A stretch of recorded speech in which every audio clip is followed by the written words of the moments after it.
Welcome to Know Your Mobile. I'm Basil, this is Nokia Lumia 620 and you're watching our video review. We've reviewed it on the website, so if you want the full in-depth review, check that out. But for this quick overview, keep watching. Kicking things off with the Lumia 620, we are going to talk about the design, and it is really quite charming.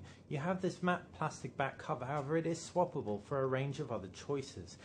If we wanted to just put our thumb on the camera mount, push through, we can very easily remove the back cover, however it does feel secure when on. If we want to swap out for the yellow one, for example, we can do so with ease, and it feels like we actually have a new phone. We can also change the user interface to match the back panel pretty easily by jumping into the theme, for example, and just choosing yellow to create a unified look and feel across the device.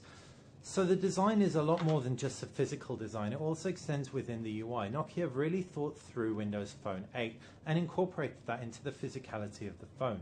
It sits very well in the hand. It's not the skinniest handset out there, but thanks to the curvature of the sides and corners, it slips into the pocket with ease and is certainly comfortable to hold.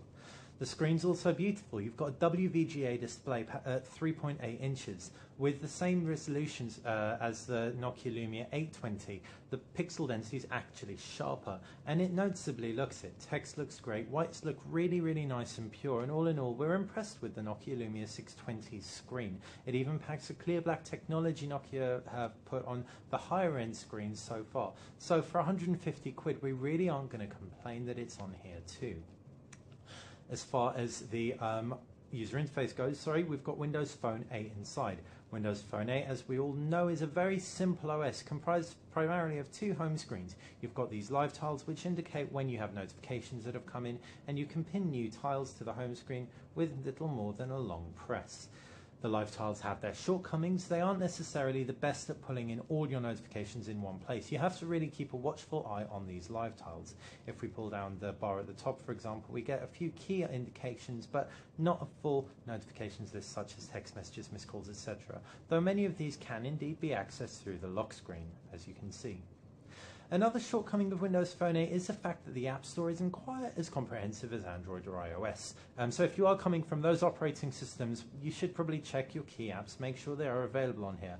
If you're coming fresh, however, then you should be absolutely fine. Apps like Spotify and WhatsApp have just made their way onto Windows Phone 8, and all the key ones are there, bar things like Instagram, for example, or Vine.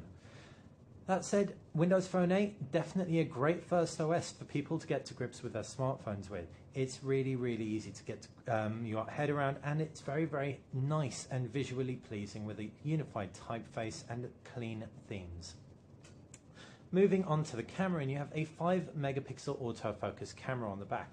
As far as the physicality and ports go, on the right hand side there's a volume rocker, power button and a camera button, and that camera button is two-stage. If we click through onto it, we can pull another phone into frame, take the Lumia 820 for example, and then we can just take a nice quick macro shot of the Lumia 820. Maybe it flashed there, so maybe we'll turn the flash off and try that again. Oh, that's a focus assist flash. One more time. Let's just take a look at that picture.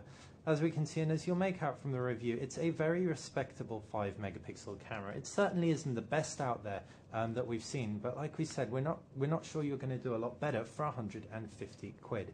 In terms of build and camera and screen indeed, as well as the UI. Operating system Windows Phone 8 being so efficient, the 1 GHz dual-core processor does a sterling job of powering through. We experienced no real slowdown while using the handset. So all in all, we are really, really impressed with the Lumia 620. As far as storage goes, there's I think 8 GB of storage on board, but if we pull off the back cover, we can see our micro SD card slot, so that is expandable up to an additional 32 GB. Perhaps the weakest point is the battery life, but it'll last you a full day. With a lot of smartphones out there not even lasting a full day, we're pretty much going to recommend the Nokia Lumia 620 hands down for anyone looking for a cool, cheap smartphone with a lot of personality and a lot of really neat features inside. One thing which we didn't mention, which is worth touching upon, is the fact that Nokia include all their Windows Phone 8 apps on here. And this means you get a full GPS out of the box, that's the sat navigation. You get offline map caching with Nokia Maps, as well as Nokia's mixed radio service for music. If you want a more comprehensive set of music options, you can just subscribe to Xbox Music. So that has been our review of the Nokia Lumia 620. If you have any questions, please fire us a comment below. Thanks for watching Know Your Mobile. Feel free to subscribe to this channel if you like this video.